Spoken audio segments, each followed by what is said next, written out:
하나님 말씀 에스라 1장을 보시겠습니다. 에스라 1장 1절 말씀부터 봉독해 드립니다.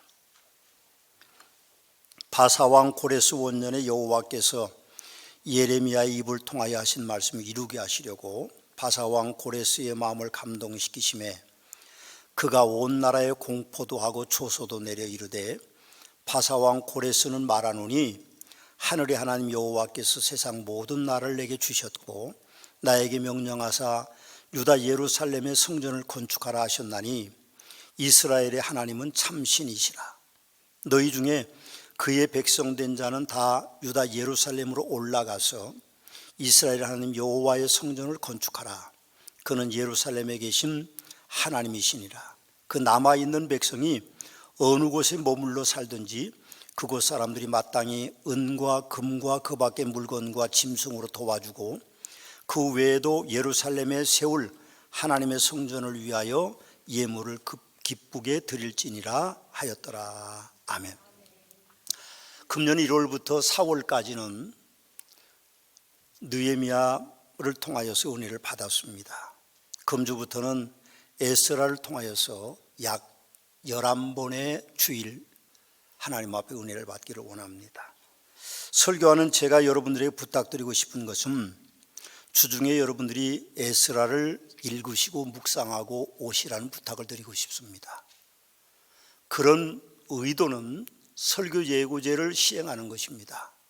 사실은 목사의 설교를 듣는 것만으로는 하나님의 은혜를 받기에 너무 부족합니다. 왜 그런가 하면 목사는 너무 부족하고 여러분들의 지혜도 부족하기 때문에 이제 우리가 하나님의 말씀을 평상시에 많이 읽고 묵상하고 오시면 단 한 편의 설교도 감동적인 설교로 받아들일 수 있을 것입니다.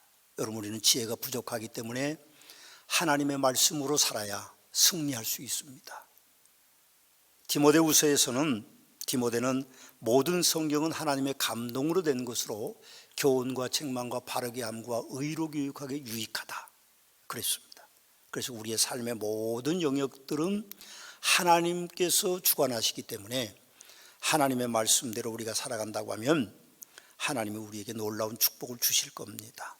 에스라를 기록한 에스라라고 하는 사람은 율례학자라고 오늘 말씀하고 있습니다. 또 그를 가리켜 제사장이라고 하는데, 에스라라는 인물에 대해서는 에스라 7장에 가서 보면 바사왕 아닥사스가 왕위에 있을 때에 에스라라고 하는 자가 있었으니 그는 스라야의 아들이요 아샤라의 손자요 힐기야의 증손이고, 그의 족보에 대한 소개를 하면서 이 에스라가 바벨론에서 올라왔으니 그는 이스라엘 하나님 여호와께서 주신 모세 율법에 익숙한 학자로서 그의 하나님 여호와의 도우심을 입음으로 왕께 구하는 것을 다 받은 사람이었다, 그렇게 말씀합니다. 또 10절에 가보면 에스라가 여호와의 율법을 연구하여 준행하며 율례와 규례를 이스라엘에게 가르치기로 결심하였다라고 에스라에 대한 이야기를 하고 있습니다. 그 에스라라고 하는 사람이 지은 성경이 에스라서입니다. 그 기록 연대는 444년경이라고 봅니다. 물론 458년부터 444년경으로 학자들은 말씀하고 있습니다만 458년은 수룹바벨의 인도 아래 1차 포로기 관한 그 기간이고, 그리고 이제 에스라 제사장이 2차로 귀국한 해가 444년이기 때문에 느헤미야 총독이 귀국한 해를 의미하고 있습니다. 좀 횟수가 조금 복잡할 수도 있지만 그렇게 중요한 건 아니니까 에스라가 2차 포로 기간에 왔던 사람이다 하는 것만 기억하면 되겠습니다. 그런데 이 에스라서의 핵심 단어와 내용은 포로 귀환과 재헌신입니다. 하나님께서 기적적으로 우리를 본토로 귀환하도록 하셨고, 그리고 우리는 와서 여호와의 성전을 건축하고 성벽을 건축한다는 그런 내용이 주된 주제라고 볼 수 있습니다. 포로 생활하다가 예루살렘으로 돌아온 지 79년이 지난 시기에도 삶의 어려움은 여전했습니다. 물론 그 땅에 한 번도 평화가 없었던 땅이기는 하지만, 그러나 돌아온 이후에 전쟁이 그렇게 크게 없었는데도 그 백성들의 삶은 비패해 있었습니다. 그러니 당연히 신앙도 떨어질 수밖에 없었고, 그래서 이스라엘 백성들이 성전도 건축하지 못하고 훗날 이제 93년이 지나서야 성벽을 재건하는 그런 일들을 위해서 오늘 에스라는 이스라엘 백성들에게 새롭게 헌신하자, 그런 뜻으로 에스라서를 기록하고 있음을 우리는 봅니다. 에스라서의 주제는 하나님이 만들어가는 역사, 그리고 하나님의 사람들, 그리고 백성들의 세 가지 핵심입니다. 그런데 1절에서 4절의 그 내용들이 서론을 시작하면서 에스라는 반드시 지켜야 될 세 가지에 대한 이야기를 하고 있는데, 그 첫 번째는 세상의 역사는 하나님이 만들어 간다는 것입니다. 1절 말씀해 보면 바사왕 고레스 원년에 여호와께서 예레미야의 입을 통하여 하신 말씀을 이루게 하시려고 바사왕 고레스의 마음을 감동시키심에 그가 온 나라에 공포도 하고 조소도 내게 이르되, 그렇게 말합니다. 그럼 기원전 559년 메데라고 하는 작은 어떤 소수민족들이 있었습니다. 근데 그때 고레스라고 하는 20살밖에 안 된 사람이 그 나라의 왕이 됩니다. 그리고 20년 동안 영토를 확장합니다. 당대의 영토를 확장한다고 하는 것은 아마도 다른 나라를 침공하는 것이었겠죠. 그러더니 결국 그가 40살이 되던 해에 바벨론 제국까지도 점령하는 놀라운 역사를 일으키고 있습니다. 당대 이 고레스 왕이 세운 바사 제국, 페르시아 제국은 결국 이전의 어떤 제국보다도 더 넓은 영토를 차지하는 제국이 됐습니다. 그런데 바사 제국의 초대왕 고레스는 바사 제국을 세운 첫 해에 바벨론 포로로 잡혀왔던 수많은 민족들을 다 본토로 귀환하는 명령을 내립니다. 그것은 다 이유가 있었습니다. 정치적으로 아직 40살밖에 되지 않는 고레스 왕은 더 큰 영토를 차지하기를 원했습니다. 그래서 바벨론에 포로로 잡혀왔던 그 포로된 백성들을 본토로 돌려보내면 자기 군대를 파견하고 그 군대가 그 나라를 지나갈 때는요, 분명히 협력할 겁니다. 군량미를 대고 군사가 모자라면 착출하는 일도 그들이 도와줄 수 있는 정치적인 계산이 깔려 있기 때문에 고레스는 이제 포로 잡혀와 있는 사람들을 본토로 돌려보내는 그런 일종의 정치를 하고 있습니다. 그야말로 자고 일어나면 기적이 일어나면 얼마나 좋겠습니까? 간밤에 여러분들이 무슨 꿈을 꾸셨는지 모르겠지만 자고 일어나면 세상이 나의 중심으로 확 바뀌면 얼마나 좋겠어요. 금덩어리가 뚝 떨어져서 집에 오든지 아니면 운석이 하늘에서 떨어져가지고 우리 마당에 와서 확 박히면 운석이 40억 50억 하는 것도 있다고 그러니까 하루아침 벼락부자가 될 수도 있는 거죠. 근데 기적이라고 하는 것은요, 일어납니다. 분명한 것은 오늘 이스라엘 백성들의 기적이 일어났습니다. 그 백성들이 포로로 잡혀간, 바벨론에 포로 잡혀간 지가 40년이 조금 넘었고, 그 바벨론 제국 이전에 아수르로 포로로 잡혀간 민족들의 그 횟수가 70년이 됐습니다. 그런데 70년 동안 말하자면 못 돌아왔고, 늦게 붙잡혀가 나라가 586년에 주전주부 망한 나라에 잡혀갔던 사람들이 40년 동안 본토에 돌아오지 못했었는데 자고 일어나니까 갑자기 나라가 바뀐 겁니다. 바벨론에서 바사 제국으로 바뀌더니 바사 제국의 초대 왕인 고레스 왕이 너희들 다 본토로 돌아가라, 그렇게 명령을 하는 겁니다.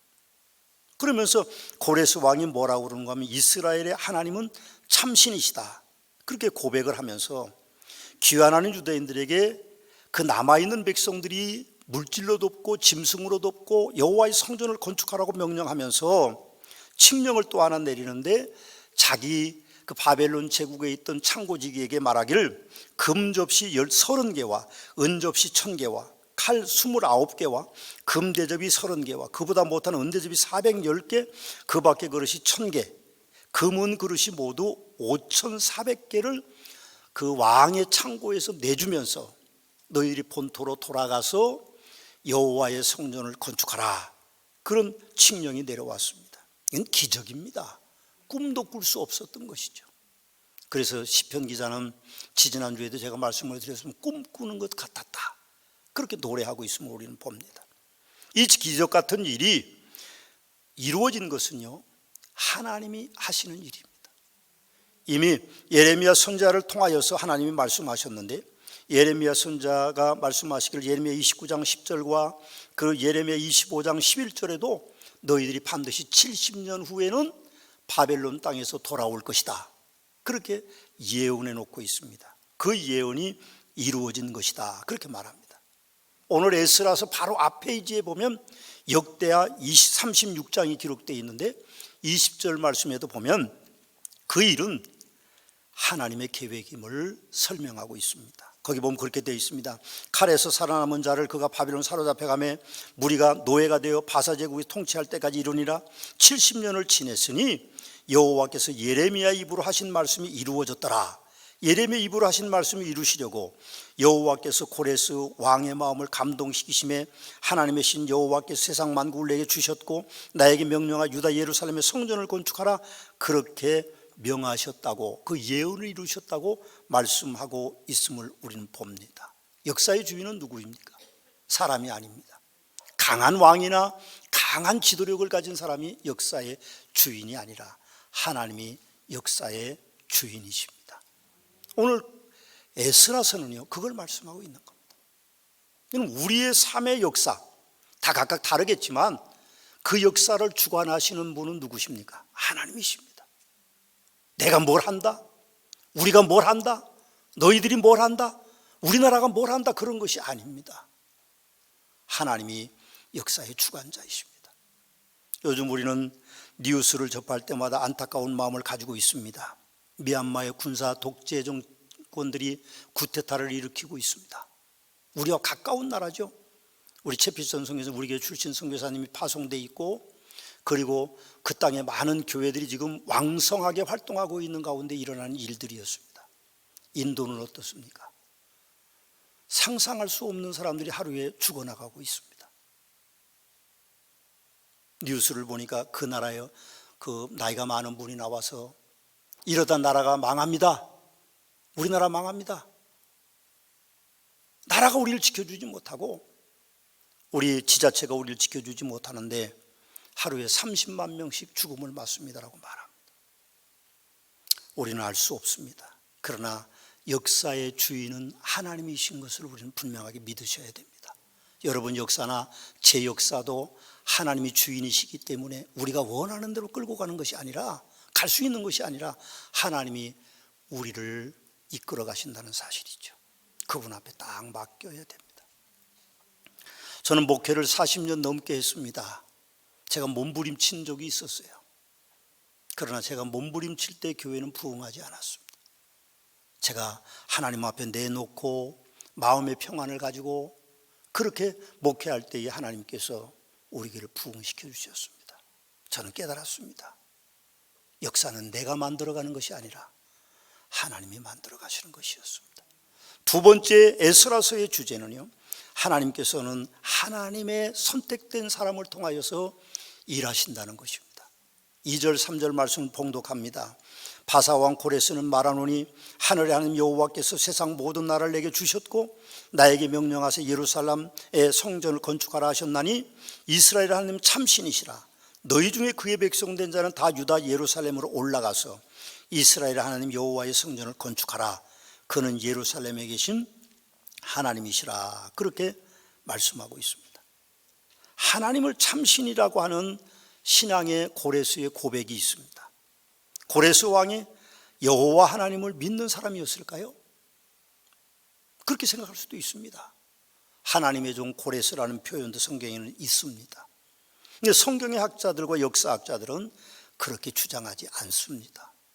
고레스는 바사와 그 제국의 왕으로서 영토 확장에 심혈을 기울이는 정책을 폈으므로 여러 나라의 신들을 다 인정하여 환심을 사려고 한 것이라고 존 폴퀴스트 박사의 저서, 페르시아 시대의 구약성서, 우리 협동목사님 우택주 교수님이 번역한 번역서에 기록되어 있고, 루터 북서신학교 교수인 마크 A. 트웬베리트 박사라고 하는 분은 그의 저서에서 페르시아 왕자는 바벨론에 포로 잡혀와 있던 모든 공중들 구별 없이 되돌려 보냈으며 또한 그들의 성전 재건축 비용을 충당해 주고 내가 그들에게 거할 도시를 준 모든 신들은 나의 살아있는 날 동안에 매일같이 벨과 나부를 위하여 기도할지니라. 아마 이방 신들을 가리키는 것 같습니다. 그렇게 말했습니다. 그러면서 최소한 고레스의 의견에 따르면 그 동기는 정치적이었다. 그 박사는 그렇게 이야기합니다. 그러면서 그럼에도 불구하고 본문의 과감한 주장은 남아있다. 본문은 고레스를 감동시켜 기념비적인 선언을 하게 하신 분이 하나님이시라고 강하게 주장하고 있다라고 에스라서를 주석하면서 말하고 있습니다. 마크의 투원 베이트는 최소한 고레스의 의견에 따르면 그 동기는 정치교였다고 한 것처럼 에스라서에 기록된 고레스 왕에 대한 지적도 바사 제국의 영향을 얻기 위한 그 동기가 어쩌면 매우 정치적일 수 있었다고 저는 생각합니다. 그렇습니다. 역사는 하나님의 작품입니다. 예수님께서도 예루살렘 성에 어린 나귀를 타고 입성하실 때 아이들이 호산나 다윗의 자손이여 외치고 사람들은 종려나무 가지를 꺾어서 흔들고 자기의 겉옷을 펴서 예수님이 타신 나귀가 갈 수 있도록 그렇게 겉옷을 깔았습니다. 그때 한 바리새인이 와서 당신의 제자들은 나무라십시오. 하나님의 권위를 당신 도전하는 거 아닙니까? 그렇게 말했어요. 그럴 때 예수님이 뭐라고 말씀하셨습니까? 내가 너에게 말하노니 만일 이 사람들이 침묵하면 돌들이 소리 지를 것이다. 그렇게 말씀하셨습니다. 옳습니다. 하나님께서는 하나님의 일에 하나님의 사람들을 사용하시는 거죠. 악한 일에는 악한 사람을 사용하셨고 선한 일에는 선한 일을 사용하십니다. 우리는 생각하지만 그 일은 하나님께서 결정하는 거지 내가 결정하는 것이 아닙니다. 이스라엘의 양을 키우는 목동들이 많습니다. 그런데 그 양 무리들만 키우지 않고 염소를 키운다고 그러죠. 염소는요, 양들이 아주 게으르고 그리고 아주 지혜가 없고 밭이 5m 앞도 못 내다보는 근시안적인 동물이기 때문에 그들이 모여 있으면 하루 종일 그냥 같은 자리에 있습니다. 일사병으로 죽고 또 목말라 죽고 그렇습니다. 그렇기 때문에 염소가 다니면서 양들을 들여받으면 다 이리저리 흩어져서 돌아다니고 졸지 않고 자지 않고 먹을 것 먹고 그렇게 하는 것입니다. 여러분 보십시오. 우리가 악한 사람들이 우리에게 있다고 하는 것은요, 그렇게 나쁜 것이 아닙니다. 좋은 일만 있으면요 우리는 다 아마도 영양바다로 생명을 벌써 잃었을 겁니다. 생각해 보면 하나님께서 선한 사람만 사용하시는 것이 아니라 악한 사람도 악한 일을 위해서 사용하신다는 겁니다. 모세를 보십시오. 모세는 80세의 노구의 하나님의 부름을 받았습니다. 40살에 그는 에집트 왕자로 키워졌지만 자기 민족을 사랑해 자기 민족을 해방시키기 위해서 살인을 저질렀습니다. 40년 동안 미디안 광야에 가서 목동으로만 살았어요. 애굽 말을 다 잊어버렸습니다. 그리고 자기는 영향력이 없습니다. 젊지도 않습니다. 그렇지만 하나님이 그를 부르셨을 때에 모세는 거절했습니다. 나는 나이가 많습니다. 80세입니다. 나는 말을 잘 못합니다. 애굽 말을 잊어버렸습니다. 그래도 하나님이 어떻게 하셨습니까? 그를 사용하기 위해서 기적을 일으키시고 그리고 그를 애굽으로 보내서 바로 왕과 대적하게 하셨습니다. 바울 사도는 어떻습니까? 사울이라는 이름을 가지고 있을 때에 그가 이제 스데반 집사가 첫 번째 순교자가 되는 일에 보증을 씁니다. 그런데 하나님이 그를 다메섹 도상에서 강한 빛으로 그를 부르셨습니다. 하나님은 하나님의 사람을 들어 사용하시는 것입니다. 제가 오래전에 초등학교 선생님을 한 분 만났어요. 그랬더니 초등학교 선생님이 저에게 그렇게 말씀하십니다.